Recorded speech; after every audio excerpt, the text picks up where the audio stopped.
Most people in the UK think they are completely fine behind the wheel. They have been driving for years, they know the roads, they follow the speed limits, and they have never once been in serious trouble with the law.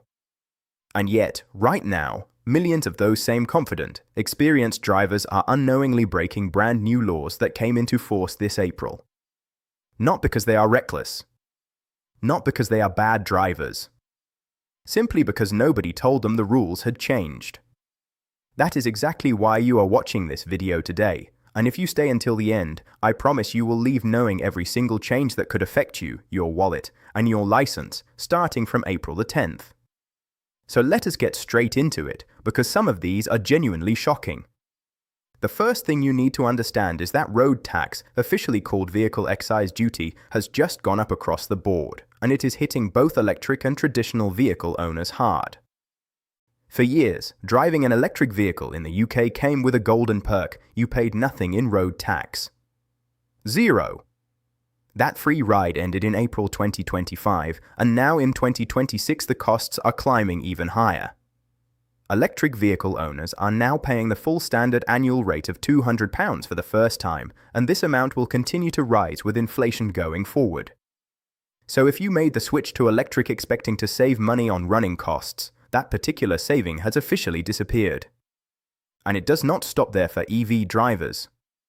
There is also something called the expensive car supplement. Some people call it the luxury car tax, which is an additional charge stacked on top of your standard road tax. From the 1st of April, 2026, the threshold for this supplement on zero-emission vehicles has risen from £40,000 to £50,000. That means slightly fewer electric car owners will be caught by it than before. But if your electric car had a list price above that threshold when it was brand new, you are still looking at over £400 extra every single year for the first 5 years the vehicle is on the road. So before you buy any new car, electric or otherwise, check the original list price carefully against the current thresholds, because getting that wrong is a very costly mistake. Now let us talk about petrol and diesel drivers, because this is absolutely not just a story about electric vehicles. For new petrol and diesel cars that produce the highest levels of carbon dioxide, more than 255 grams per kilometre, the first-year road tax rate has now reached £5,690. That is not a typo. Nearly £6,000 just in road tax for the first year of owning a vehicle. The government's message could not be any clearer. If you are buying or driving one of the most polluting cars on the market, you will pay a very heavy price for it. And even for your standard everyday petrol and diesel car, the annual rate has risen from £195 to £200, moving in line with inflation. It sounds like a small increase in isolation, but when you add it on top of everything else rising in cost right now, every single pound counts. Here is one that affects every driver who goes anywhere near London, and it is also a warning sign for what other cities across the UK may start introducing over the coming years. The London congestion charge has gone up. From the 2nd of January 2026, the daily charge increased from £15 to £18 if you pay on or before the day of travel. If you leave it and pay within 3 days after your journey, that figure rises to £21. And here is the part that genuinely blindsided tens of thousands of electric car owners across the country. The full cleaner vehicle discount, the scheme that gave electric vehicles a 100% exemption from the congestion charge, ended on Christmas Day 2025. Electric car drivers now receive only a 25% discount, bringing the daily charge down to £13.50. Electric vans and heavier commercial vehicles do slightly better with a 50% discount, but the days of electric vehicles entering central London for free are completely finished. If you drive into the capital regularly and you have not updated your autopay account or factored this into your monthly budget, you could be building up a very significant bill without even being aware of it.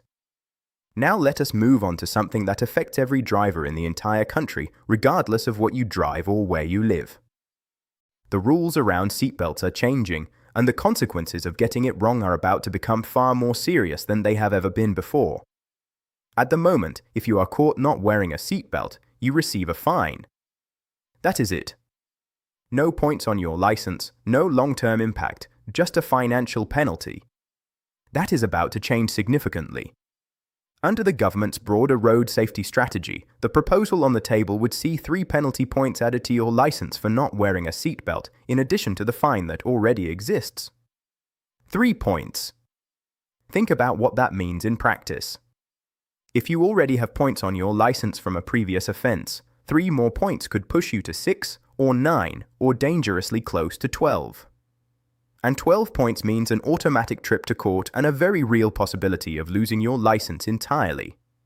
Make absolutely sure that every single person in your vehicle is wearing their seatbelt before you put the car in gear. Every journey, every time, no exceptions. This is one change that could have life-altering consequences for drivers who do not take it seriously. Let us talk about something that is critically important if you are currently learning to drive, or if you have a child or a partner who is going through the process right now.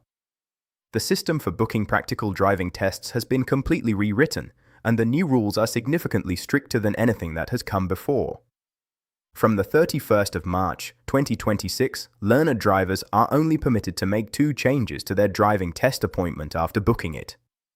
Previously, you could change up to 6 times without any serious consequence. But that is gone now. 2 changes, and that is your absolute limit. If you need to make any further adjustments beyond those 2, you have to cancel the booking entirely, lose your place in the queue, and start the whole process again from scratch.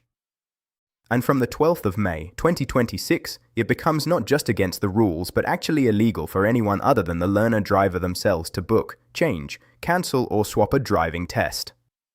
Driving instructors who previously handled all the admin of test booking on behalf of their pupils are now completely locked out of that process. It is the learner's responsibility alone. On top of that, from the 9th of June, 2026, if you want to move your test to a different test center, it must be one of the 3 nearest centers to where your original test was booked. You cannot simply shift it to a quiet center on the other side of the country. These changes exist because third-party services and automated bots were bulk buying driving test slots and then selling them on at inflated prices, creating a backlog of over 800,000 waiting candidates nationwide. The system was being exploited, and the government has acted firmly to shut it down. The driving theory test itself is also changing, and this one is actually something worth celebrating. New questions are being added on cardiopulmonary resuscitation, CPR, and on how to use an automated external defibrillator, commonly known as an AED. The reason behind this change is sobering. The survival rate for cardiac arrests that happen outside of hospital in the UK is as low as 1 in 10. That number rises significantly when a bystander who knows what they're doing steps in immediately with CPR and a defibrillator. The government wants every new driver in Britain to carry that knowledge with them. These updates will not make the theory test any harder overall, they will not change the cost, and they will not add extra time. But they will mean that every person who passes a theory test from now on is equipped to potentially save a life in a real emergency on the roadside. That is a change worth getting behind. Now here is one that is still in the proposal stage but is moving forward quickly and will affect millions of people if it becomes law, and you need to be aware of it now. The government is actively considering mandatory eye tests for drivers aged 70 and over at the point of license renewal. Currently, once you reach 70, you must renew your license every 3 years, and during that process you simply declare that your eyesight meets the required standard. It is self-declaration. No one independently checks. The proposal being put forward would replace that with a proper mandatory eye test conducted by a healthcare professional who would then be legally required to report to the DVLA if they believe a patient is unfit to drive. Around 6.3 million people aged 70 and over currently hold a UK driving license. This change would affect every single one of them and their families. It is not yet confirmed law, but it is progressing, and if you or someone you love is in that age group, this is something to follow very closely. Then there is the drink-drive limit, and this could genuinely be the biggest shift in UK road law that we have seen in a generation. Right now, the legal limit in England and Wales stands at 80 milligrams of alcohol per 100 millilitres of blood. Scotland already reduced its limit to 50 milligrams years ago, and England and Wales are now being strongly pushed to follow. The proposal on the table would drop the limit from 80 down to 50 milligrams. And for new drivers and those who have recently passed their test, the proposed limit is even lower, as close to zero as practically measurable at around 20 milligrams. What this means in real terms is that the glass of wine you have at dinner before driving home, the pint you have at the pub before getting in the car, under the new limits, those could put you firmly over the line even if you feel completely fine. The number of people who currently wake up the morning after a night out, feel perfectly sober, and are still technically over the limit would increase dramatically if this lower threshold comes in. The safest advice has always been simple: if you are going to drive, do not drink anything at all. And finally, one thing that applies to everyone right now regardless of all the changes above. Automatic number plate recognition cameras, ANPR cameras, are being deployed more widely than ever before across UK roads, and they are getting smarter and more effective every single month. These cameras read your number plate as you drive past, cross-reference it against the DVLA database in a matter of seconds, and instantly flag if your road tax has expired, your MOT is out of date, or your insurance is not valid. You will not get a warning letter. You will not get a courtesy call. You will get a penalty notice through your door, and in some cases your vehicle can be seized immediately. Right now, today, before you do anything else, check your MOT expiry date, check your road tax renewal date, and check your insurance policy is current. These are simple things that take 5 minutes and could save you hundreds of pounds and enormous amounts of stress. So let us bring it all together quickly. Road tax has gone up for almost everyone, including electric vehicle owners who are now paying the full £200 annual rate. The expensive car supplement threshold has shifted but still catches high-value EVs. First-year road tax for the dirtiest petrol and diesel cars is approaching £6,000. The London congestion charge is now £18 a day and EV exemptions are gone. Seatbelt offences are on course to carry 3 penalty points. Driving test booking rules are completely new, 2 changes maximum, learners only, stricter location rules. Theory tests now cover CPR and defibrillators. Mandatory eye tests for over 70s are coming. The drink-drive limit in England and Wales is set to drop significantly. And ANPR cameras are watching more roads than ever before. None of this is designed to catch good, responsible drivers out unfairly. All of it is designed to make Britain's roads safer, cleaner, and fairer for everyone who uses them. But these rules only work in your favour when you know them. Ignorance of the law is never a valid defence, and the fines, the points, and the potential bans that come from being caught out are completely real. Being informed is completely free, and it is the single most powerful thing any driver can do right now. If this video helps you today, please do one simple thing: share it with someone you know who drives. A parent, a sibling, a friend who has just passed their test. Because the drivers who get caught are almost always the ones who simply did not know.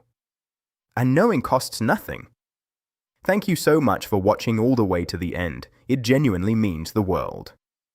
If you found this useful and you want to stay ahead of every important update, rule change, and driving law that affects you, please subscribe to my channel and hit the notification bell so you never miss a video. I cover everything that matters for UK drivers so you can stay safe, stay legal, and stay on the road. Subscribe to my channel today, and I will see you in the very next one. Drive safe out there.